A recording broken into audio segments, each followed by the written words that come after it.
దానికి సూత్రపాఠం అని పేరు. ఆయన మొత్తం రాసిన తర్వాత ఏం రాశారో తెలుసా అండి?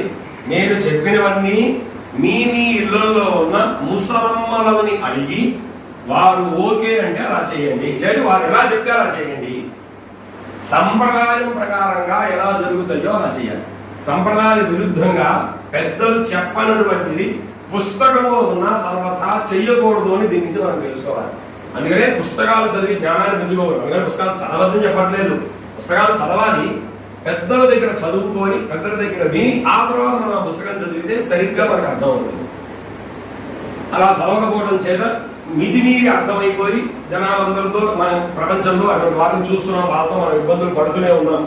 కాబట్టి పెద్దల దగ్గర వాళ్ళందరూ వచ్చి యాగం అయిన తర్వాత, రాజా ఈ భూమి మేమేం చేసుకుంటామయ్యా, మేమేం చేసుకుంటాం, కాబట్టి ఈ భూమితో మా భూమ్యా కార్యమస్మాకం, మాకేం పనేం లేదు ఈ భూమిలో, నహి శక్తాస్మపాలనే, పాలించడంలో మాకు శక్తి కూడా లేదు. నిజానికి శక్తి లేకపోవడం అనేది ఏం లేదు. ఆయన వాళ్ళు పాలించగల సమర్థులే. వశిష్ఠాది ఋషులకి ఏం చేయలేదని వాళ్ళు ఏమైనా చేయగలరు, కానీ మేము పాలించే శక్తి మా పనేది కాదు అంటున్నారు వాళ్ళు.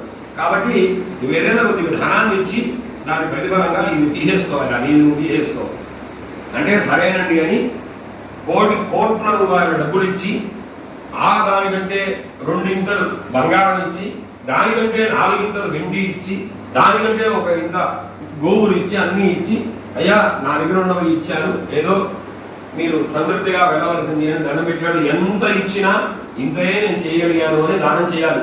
దానం చేసేటప్పుడు 1,00,000 రూపాయలు దానం చేసినా నేను దానం చేశాను అని చెప్పుకోకూడదు. క్రియాదేయ